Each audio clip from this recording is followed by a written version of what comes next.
hopefully we'll be able to have a full understanding of the 3rd chapter of James when we're done. And if that happens, I want you to tell me and explain some things to me that I find in here. But down through the years, I have worked many, many times in church camp. I began when I was in college. I worked with Camp Christian around the western part of Pennsylvania. Then I worked in other camps in Ohio, Michigan, West Virginia, in Kentucky, and Tennessee. So I have had a big background as far as camp work is concerned. And I even have served as dean of the junior week of camp mainly in Deep Valley, the Deep Valley Christian Camp in Pennsylvania. I mention that because there I did some things that were different when I served as dean. I'm not a traditionalist. Well, you might think that is because of don't do much of anything as far as changing tradition. I'm not a traditionalist. But I like to do things that are a little bit different than the norm. When I was dean of junior weekend camp in Pennsylvania, I did some things that were contrary, really caused eyebrows to be raised until they saw the effects of what I was doing. And when I was junior weekend camp, one of the things I did, I asked the vesper speaker to make it a point that during the rest period, which lasted about an hour and 15 minutes a day, to sit down with every church camper individually and to discuss with them their relationship with Christ and what their goals were as far as church was concerned, and let them express themselves as far as their lives were concerned. I remember Ray, when I asked him to do this, Ray Bass was the man that I asked to do it, looked at me and says, Phil, he says, these kids are only 7, 8, and 9 years old. What problems do you think they would come up with? What would they be thinking about? I said, Ray, do it. See what happens. Towards the end of the week, he came to me and says, Phil, he says, I've uncovered there's so many problems that I've been able to help these kids with. He says, this ought to be a tradition in all church camps. Years later, when Ray came down to Farmdale, when I preached at Farmdale, held a revival for me. It was a real good revival. It was one of the better ones I had. He told me, he says, Phil, he says, that's almost become a tradition in every weekend camp up there. He said, the vesper speaker makes it a point to have an appointment with every person, every camper that is there, and they talk to them about their life in the church and in Christ. So I felt good about that. I don't know whether they still do it or not, but at the time, Ray told me that was about 2 years after I left that area that we did that. But another thing I did, and this again caused eyebrows and some complaints about it until after they saw the effects of it. I noticed that there was a bunch of teenagers in church camp that were very, very much dedicated to the work of the church, and they were very knowledgeable as far as the Bible was concerned. To give you an idea, Bob Russell was one of them. He ministered in the church in Louisville, Kentucky, that became the largest church in the United States. Bob and I were friends until the day he retired. Another one happened to be Ken Henderson's wife, Carol Ferroni, who happened to be involved with teen mission and working with the church, and they went to Bible college. Then I staffed my entire weekend camp with teenagers. I had asked them, I said, well, you want to work in camp? Help me out? And they said, yes, and let me know what you want me to do, and I did. I started very early, at about, I would imagine, the month of May. My weekend camp also in July. I began to correspond with these teenagers by mail. There was a big youth activity taking place in the end of May. I met with them in a luncheon that we were having together. Explained exactly what I wanted, and I put 2 in a class and let them teach classes. And then I had them also take advantage of using their talents and leading the worship services for our Vesper service. They led the morning devotions in the camper program, that were team meetings that we various had, and so forth. I had 2 or 3 adults with me, and I would have the adults go down and get the kids in bed at night. And the kids would stay with me for about an hour, and we would go over the day's activities, and I would teach them things that they needed to do, that they went into problems and so forth. And then they would go back down and stay with the camp, and the adults would come up and spend the rest of their time in the kitchen with me. It turned out to be a very weak camp. We started out with about 50 kids in camp. And by the time I left, and I was there for about 6 or 7 years, by the time I left, it was the largest camp that they had, because the teenagers worked so hard building the camp program up. And the parents came back and said, these kids learned so much from those teenagers. Well, sure, the teenagers were there, knew what they were doing and everything.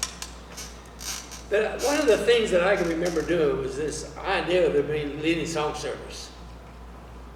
It was a very interesting thing. I would have a different one lead the song service this night, and this another lead the song service this night, so forth. I had one young lady that was a musician. Man, she could play the piano.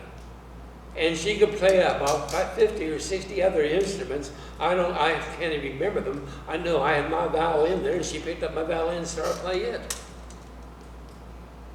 But she was having the Vesper service kids singing a song that was called "Be Careful Little Hands What You Do." Now, I'm not going to sing it. I'll guarantee you that. But the words are very simple. Be careful, little hands, what you do. Be careful, little hands, what you do. For the Father up above is looking down in love. Be careful, little hands, what you do. Now, I remember the kids that she was teaching, 7, 8, and 9 years old. A beautiful hymn course. And it had other courses. But I remember this night, she challenged these kids, 7, 8, and 9-year-olds, come up with different versions of that, different verses of that. And some of the ones they came up with, be careful little feet where you go. Think of that. They came up with this, be careful little ears what you hear. Be careful little eyes what you see. Be careful little mind what you think. Be careful little heart what you love. That the one that I think of every time I read James, the 3rd chapter, is this. Be careful, little tongue, what you say. Be careful, little tongue, what you say. You read James, the 3rd chapter, and you cannot help but think of things that you have said that you wish you could take back. There's been many a time that I have had words not even an inch from my mouth that I wish I could and swallow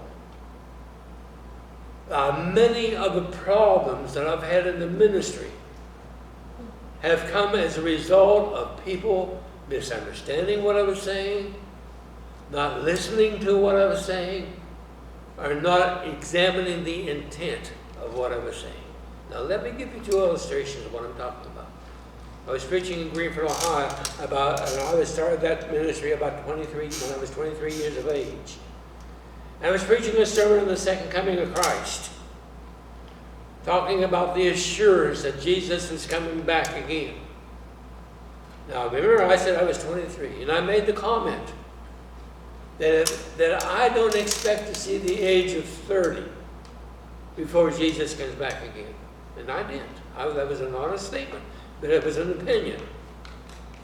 My very next breath, I made the statement that whether it be 7 years from now, 70 years from now, or 700 years from now, we as Christians need to be ready for the second coming of Christ. After that service, one of the older women came up to me and said, "I didn't like your sermon this morning." I looked at her and said, "Mary, why?" She says, "Well, you predicted the second coming of Christ coming when you were 30. I said, "I did not." I said, I didn't expect to see the age of 30. She says, "Well, I hate to hear people put a date on the second coming of Christ, and I didn't listen to a word what you said after you said that." And I said, "Mary, if you would have listened to my very next statement, you would have understood what I was saying." Her brother was standing right there. He took her by the arm and says, "Mary, you're wrong. Come with me and I'll explain it to you." And that settled the issue. When I was preaching down in Raceland, Kentucky, I used an illustration as far as salvation was concerned, comparing it with natural childbirth. And by the way, this was not original with me. It came from Bob Dozier, who used to run the Dozier Pharmacy here in Huntington. Many of you may not remember him. And I said, when we believe, it's like conception and childbirth. When we allow our belief to grow into repentance and confession, that's like the gestation and the pregnancy of a woman. When we are baptized, it's like the birth of a child, natural childbirth. That's all I said. Come to find out that the reason when the woman stopped coming to church is because she had all her children by cesarean birth. And she thought I was condemning cesarean birth, not looking at the intent. Fortunately, we had a nurse in the congregation that went and talked to her about it and explained to her exactly what I meant. How many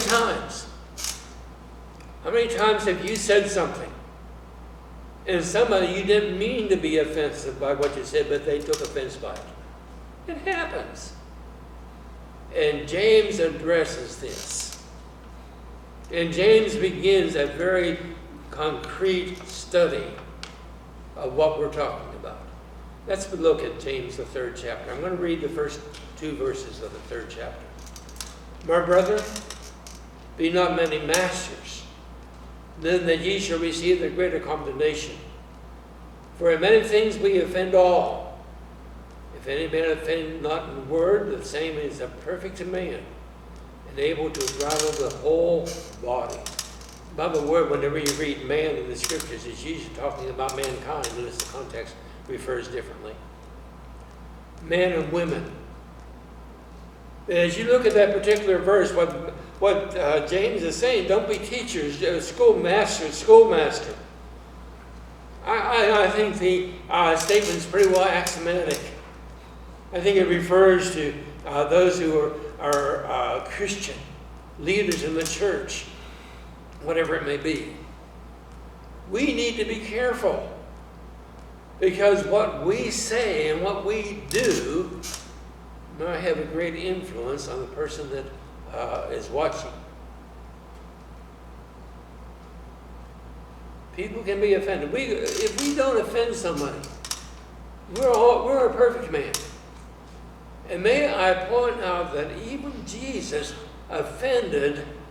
talked about being offensive to some of the people there. He said, "I shall offend many." Even Jesus did. But the reason for this is because our influence on what we teach and what we say can either save a person or cause a person to go to hell. And we need to be careful with what we say, lest we do that. We go on. James goes on in the 3rd verse down through the 8th verse.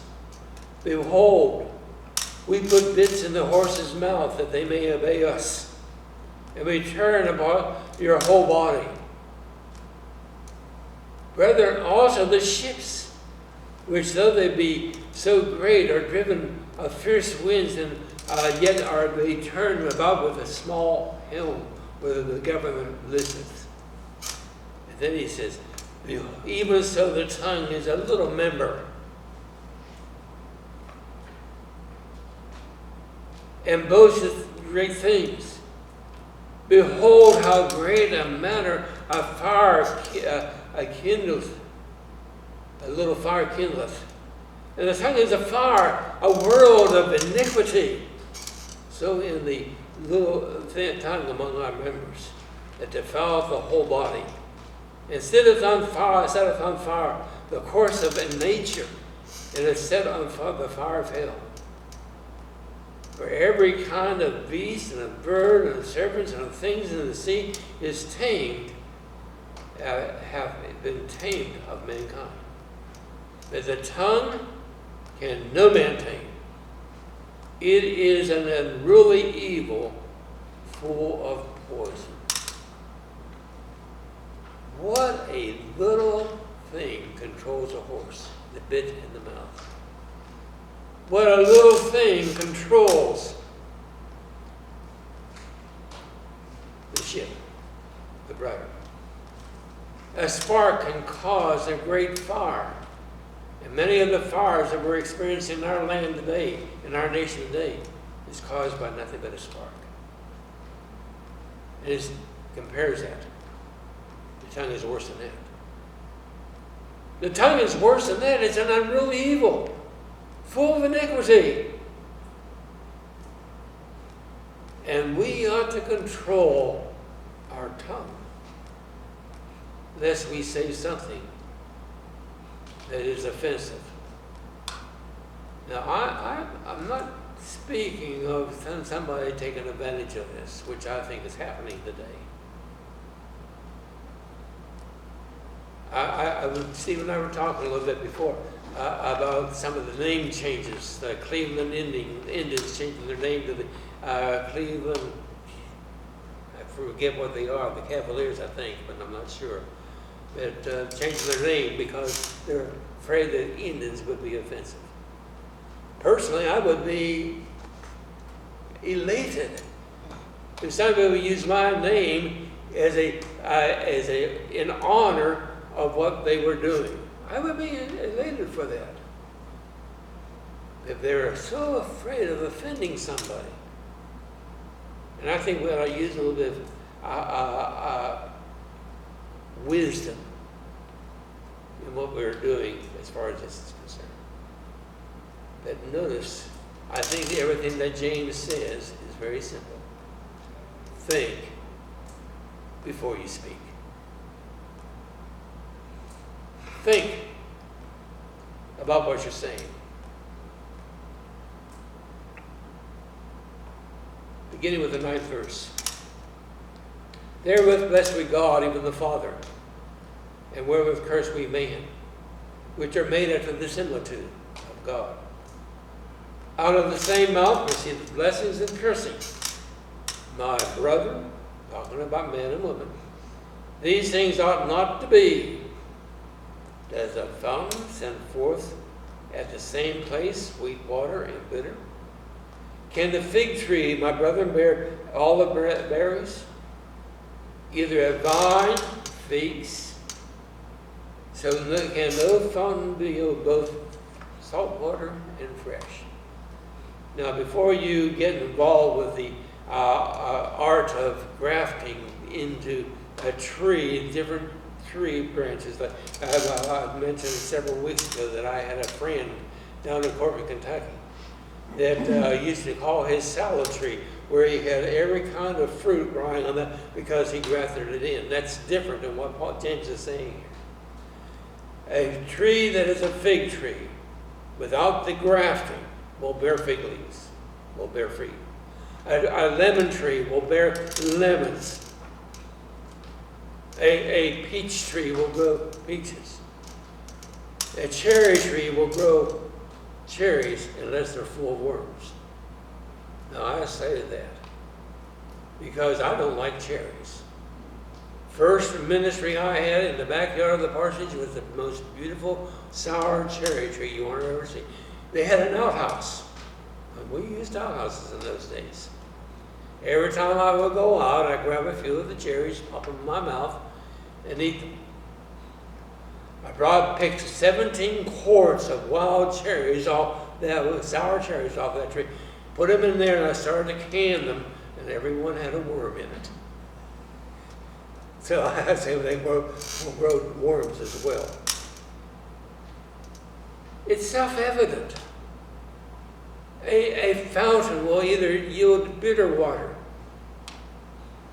or it will yield sweet water. We lived in a parsonage one time that the water in the parsonage was alum water. You take a bath and your skin would shrink up. You had to put Tide in the water in order to be able to take a bath. That's when we started drinking an awful lot of bottled water during that time. An awful lot of bottled water. The water down in Williamson had a very bitter taste to it. And we used a water filter down in Williamson. And we need to be careful because water doesn't all taste the same. But going on, the very last verses here. Who is a wise man? And endure the knowledge among you, with knowledge among you. And by the way, knowledge is the activities of the wisdom we have. Let him show out of good conversation or conduct his works with meekness and wisdom. But if ye have bitter envying and strife in your hearts, glory not, and lie not against the truth. And by the way, that's what's going on today in our world. This wisdom, it says, is not from above, but is earthly, sensual, devilish. For where envying and strife is, there is confidence. And every good work, every evil work. But the wisdom that is from above is first pure, then peaceable, gentle, and easy to be entreated, full of mercy and good fruits, without partiality and without hypocrisy. And the fruit of righteousness is sown in peace of them that maketh peace. Blessed are the peacemakers, for they shall see God. They shall see God. Wisdom. If you look back to the very first chapter of the book of James, if any of you lack wisdom, let him ask of God, and God will give liberally. Very strong tie. We need wisdom in the use of our words. We need wisdom to control the tongue. And remember how I started? Be careful, little tongue, what you say.